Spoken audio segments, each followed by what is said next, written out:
Hello and welcome to the Future Islands episode proper, and we start with the band's debut album, Wave Like Home. Released in 2008, it would come out through Upset the Rhythm, and it was produced by Chester Endersby Guazda. I have no clue if I'm saying that correctly. So, there were a few issues going into this one, and definitely a couple coming out of which I'll get to soon. Well, more likely now. So, there were a few recording restrictions that did prevent them from being able to get the album done in a more timely fashion, by which I mean a slower fashion, because of one of them living in a separate area to the rest of them who live in Greenville in North Carolina. I got it right that time, not California. Because of that, they couldn't really get a lot of timing on it done, so they had to rush the whole thing. They got the entire thing done in 3 days, and they mixed it in about a month. And I have to say, I've heard of rush jobs before in albums. I mean, the Offspring's one for whichever album it was that they did it for is still my favourite example, but goddamn, for something that was 3 days long in terms of recording and it took a month to mix, and by extension maybe that long to produce, still really happy with how this turned out. That sadly would not be the last of their problems, as Eric Morillo quit the band at a Halloween party in 2007, mostly due to getting a college degree.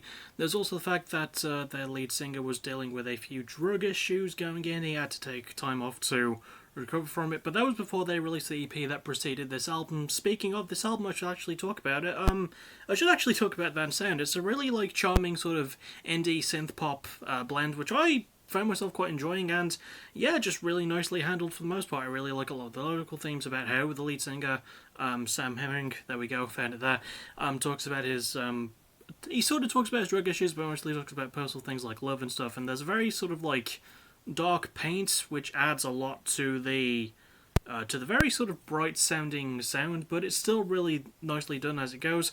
The production is really done quite well too. It is a sound that really doesn't have a lot. There's maybe a drum machine, some keyboard, some synth. There's little bits of guitar and bass, but not by much. But still, they managed to make a lot of it work. My favourite song goes to Heart Grows Old. So yeah, for a debut album that was very, very rushed and again did not take long to make, and I really wish they did have more time to prep for it, it still turned out really alright for them. Next is the band's second album, An Evening Air, released in 2010. It came out through Thrill Jockey, but it was still produced by Guazda. So it's named An Evening Air after a poem by, and I really hope I pronounced this correctly, Theodore Roethke? Theo, from his final collection of poems titled The Far Field. Spoiler alert, it won't be the only time that they do it, but I should probably talk about other stuff. So the band actually got to tour for a little bit. They mostly toured around Europe, and I think that's why they feel like a bit more of a UK-ish band for some reason. I don't know what it is, but they sound a lot more British than American. Maybe it's just something in the Carolina air. There was also another thing that went into the album, mostly the fact that Sam Herring and his partner had split up, and that did inspire a lot of the lyrics for this album. But still, the man managed to troop on, and he did manage to write a pretty good album, and, well, as did the rest of the band. It is still pretty solid, really nicely carries on from their debut.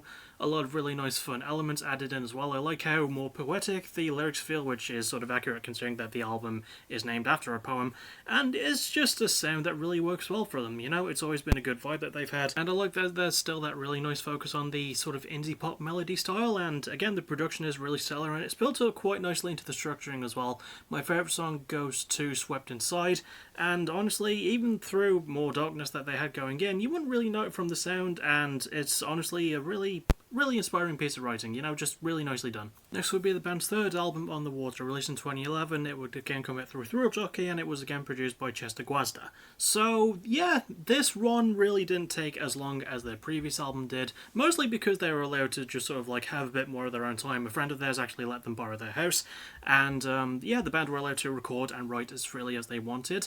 And there was other stuff in between as well. Obviously, there was an acoustic EP named Undressed, and they would do a split 7-inch EP with a band named Lonnie Walker, also from Raleigh, North Carolina. However, in spite of this, Thrill Jockey were not the most accommodating label at the time. They did rush the band to put out a lot of the album, and they only had a specific amount of time to do it. And it did help that they were allowed to borrow their friend's house, so that they could get the album done a bit quicker. But still, that's kind of a dick move by Thrill Jockey, I won't lie. Still, it did work. The album is a bit more of a slow-burning, slightly more upbeat sort of thing, because, you know, to quote Sam himself when talking about the lyrics for this album, he didn't have the same anger, so he didn't really write about it, and yeah, I can sort of agree with that sentiment. It is, again, really well handled.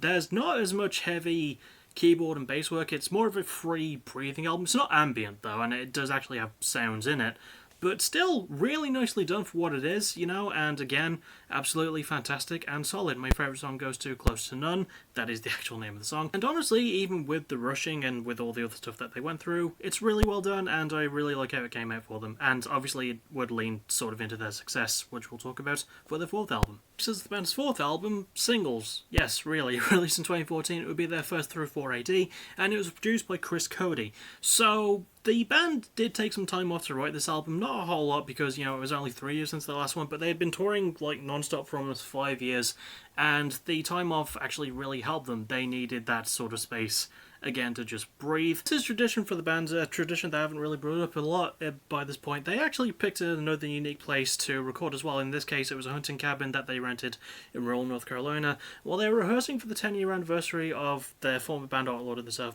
Self-Portraits first show. But they demoed about like 20-odd songs before just making it into the album, and also they would have an appearance on David Letterman as well, which would take off their biggest song, probably the best known one, in Seasons. So yeah, the band would actually build off the success that they were sort of building on the water, but they would take it further with singles. Speaking of the album though, yeah, it would absolutely 100% take the band off for good reason. I think this is the first time I'd heard about the band as well. I think maybe I'd heard about Seasons at the time. The sound was, again, sort of like built on what they'd had before. Again, a bit more stripped down, but still with really nice keyboard elements and more audible drum and bass tones as well.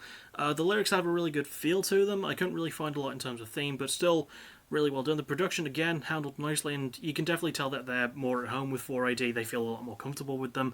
And again, the time off really definitely helped. My favourite song goes to Like the Moon, and not Seasons, as much as I do enjoy that song.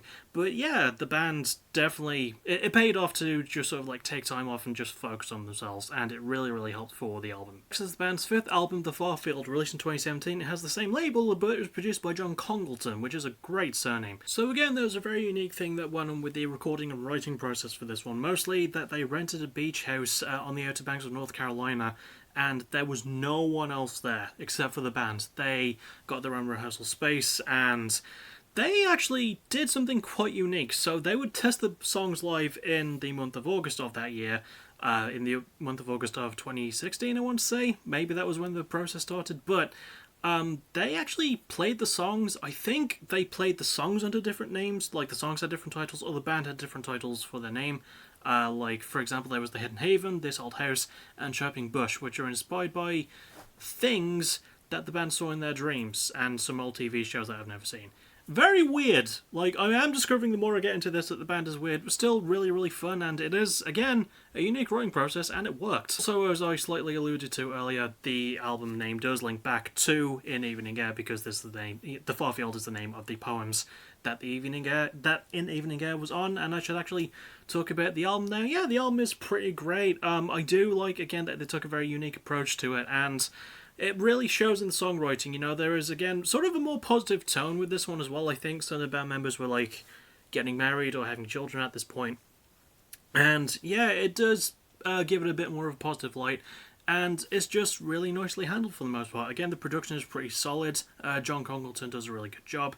And honestly, yeah, not really a lot of complaints about this one. Not really much I could say about the band that's not recycling what I've said before to this point. I've still got one more album to talk about as well.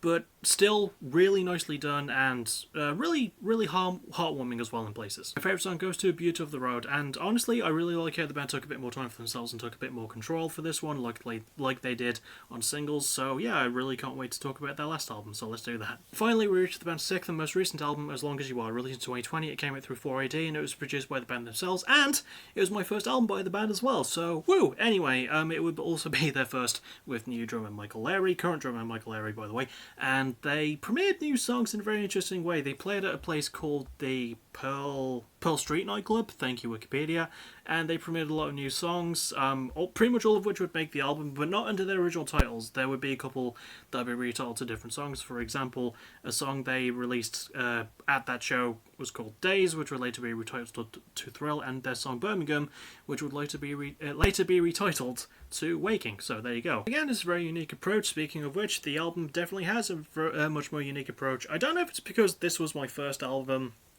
by the band in full when it came out, but I retained a lot of this, probably a lot more than their previous albums, although having said that, Singles is still really great. I don't know if it's just me though, because I feel there are elements of it that are a little bit heavier, there's a little bit more guitar, a little bit more bass, but it's still, again, there's sort of synth, indie pop stuff, and usually I'm not all for it, but there's just something about the feel and the vibe that this band capture that's always present, and again, it might just be because this is my first full album by them, well, when it came out at least.